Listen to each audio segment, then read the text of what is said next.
What if everything you've been told about heaven was a lie? What if paradise wasn't a gift, but a trap? For centuries, the promise of heaven has been used as an invisible chain, a psychological game that keeps millions of people trapped without even realizing it. Dante described hell in vivid detail, but what most people don't see is that the real hell might be living inside an illusion. The dark truth about heaven is that it's always been used to control you. Are you ready to see beyond the curtain? The promise of an eternal paradise isn't an innocent concept, nor is it just a simple religious belief. Since the earliest civilizations, heaven has been presented as a psychological bribe, a way to maintain social order and justify earthly sacrifices.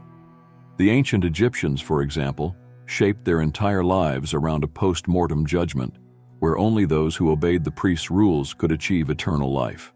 In medieval Christianity, the idea of a rewarding paradise became the justification for the suffering of the poor, while church leaders amassed power and wealth. Throughout history, heaven has always been tied to systems of control that benefit the few while oppressing the many. Nietzsche warned about the slave morality, the idea that promises of a better life in the afterlife serve to keep people submissive and obedient. He argued that Christianity turned suffering into a virtue, making the exploited accept their condition under the belief that they would eventually be rewarded. This logic strengthened empires, justified servitude, and perpetuated inequality. Karl Marx reinforced this view by calling religion the opium of the people, a mechanism to numb the masses and prevent them from questioning the harsh reality they lived in. If paradise is the reward for obedience, then rebellion becomes a sin, and that is exactly what power structures have always sought to prevent. The idea of an afterlife paradise remains a powerful tool for suppressing dissatisfaction and preventing uprisings. The concept of future rewards is so deeply embedded in the human psyche that many people choose to endure a life of suffering, believing that justice will come later. But later never arrives. The truth is, this belief only benefits those who profit from blind obedience. The worker accepts miserable wages, believing that God will reward them. The devoted believer gives money to millionaire pastors out of fear of losing their place in heaven. Those who crafted this narrative always knew that hope can be just as strong a chain as fear. If heaven is a promise, then obedience is the price to be paid. But unlike a fair exchange, this currency is never received. The hope of a future reward keeps people locked in a permanent state of submission, accepting miserable conditions under the belief that one day they will be compensated. This is one of the most effective psychological control mechanisms. There's no need for physical chains when you can imprison the mind. Religion, governments, and elites have always understood this principle. While you wait for paradise, they're already living theirs here on earth. Psychology explains this phenomenon through operant conditioning, a concept popularized by B.F. Skinner. When a behavior is reinforced with an uncertain future reward, it becomes incredibly resistant to change. It's the same logic that keeps gamblers hooked in a casino. Even without a guaranteed win, they keep playing, fueled by the hope that a big reward is coming. The same happens to those who sacrifice their entire lives waiting for a salvation that never arrives. And the longer someone spends in the illusion, the harder it is to break free. After all, admitting you've been deceived your whole life is often more painful than continuing to believe the lie. This mechanism isn't limited to religion. It's replicated in workplaces, politics, and even personal relationships. The system teaches people to accept injustice now because things will get better someday. But most never stop to question whether that someday will ever come. You tolerate an abusive job, hoping for a promotion that never happens. You endure humiliation in a relationship, waiting for the person to change. You blindly follow imposed rules because you've been convinced it will make you a better person. But who defined this standard of morality?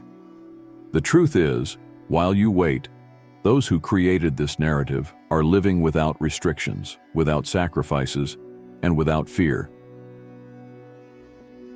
If the hope of heaven keeps people obedient, then the fear of hell keeps them terrified. Control is never truly effective if it only relies on the promise of a reward. There must also be a severe punishment for those who dare to question or deviate from the imposed path. And that's where the concept of hell comes in, an engineered nightmare designed to be a mental prison.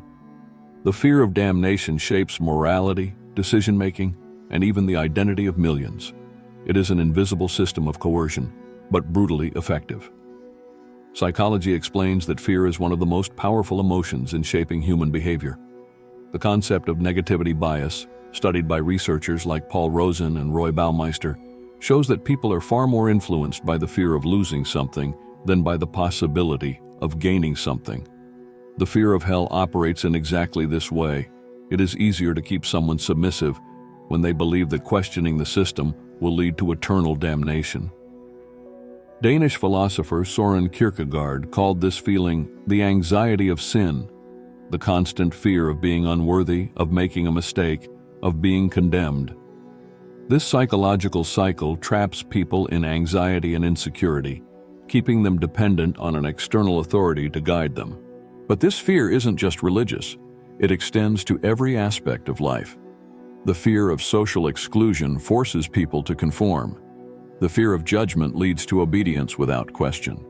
The fear of losing one's right to paradise makes many accept humiliation, poverty, and suffering without ever rebelling. After all, if you stray from the path, you are told that eternal punishment awaits you. But who decides the rules?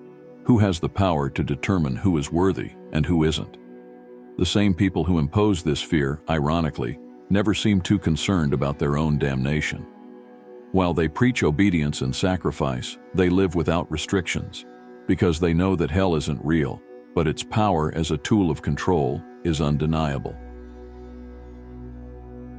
If the promise of heaven and the fear of hell are tools of control, the inevitable question is, who actually profits from this? The answer is simple: those in power.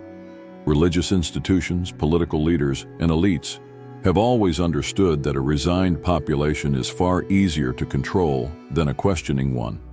Voluntary submission is the ultimate victory of control. There's no need for armies or chains when people willingly accept their own shackles. History is full of religious leaders who live in luxury while preaching humility and sacrifice. Millionaire pastors selling false hope, clergymen amassing fortunes, politicians using faith to manipulate and divide. None of them give up earthly pleasures in the name of a heavenly reward. On the contrary, they use the beliefs of others as a tool for enrichment and domination. While you donate money in hopes of future blessings, they multiply their empires. While you accept a life of suffering, waiting for a reward after death, they enjoy everything this world has to offer. The cruel irony is that those who impose these rules don't live by them. They don't fear hell. They don't sacrifice their ambitions for an invisible paradise. They know the system they created is nothing more than a useful illusion to keep the machine running. After all, if people truly believed that this is the only life we have, they would start asking uncomfortable questions. They would demand justice now, instead of waiting for a reward that never comes. They would stop obeying, stop donating, stop serving. And that would put the entire power structure built on blind faith and submission at risk. If heaven has been used as a tool of control, then the inevitable question is, can life have meaning without this illusion? The idea of a future paradise has been sold as the only alternative to a life of suffering. But what if true freedom lies in rejecting this narrative? What if the meaning of life isn't found in a celestial reward, but in our ability to create purpose here and now? This thought may be unsettling for many, but it represents the possibility of an awakening. Philosophically, thinkers like Sartre and Nietzsche have long argued that life does not need a predefined purpose. Sartre stated that existence precedes essence, meaning that there is no predetermined reason for our lives. We must create it ourselves. Nietzsche, on the other hand, attacked the idea of heaven as a fantasy created by the weak to justify their submission. He believed that instead of waiting for paradise, we should become the architects of our own destiny, fully taking responsibility for our existence. And psychologically, this kind of freedom can be terrifying. Letting go of the illusion of heaven means embracing the responsibility of truly living. Without a guaranteed paradise, every choice suddenly carries real weight. Every day, every decision, every moment becomes unique and unrepeatable. But this is not a burden, it is a liberation. When we stop waiting for salvation, we begin to live more authentically, to build our own values, and to find meaning in the experience of being alive itself. The real paradise may not be in the afterlife, but in the courage to live without fear, without chains, and without false promises.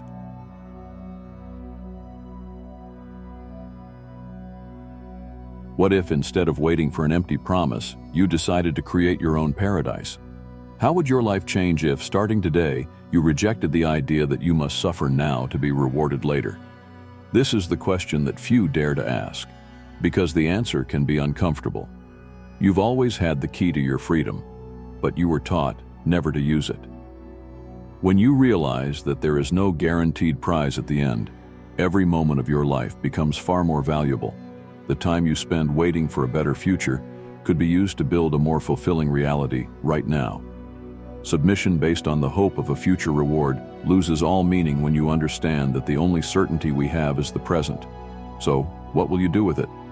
In the end, the choice has always been yours. You can keep living under a system that profits from your resignation, or you can take control of your own story. If this video made you think, share it with someone who needs to hear this message. Maybe this is the key they've been missing.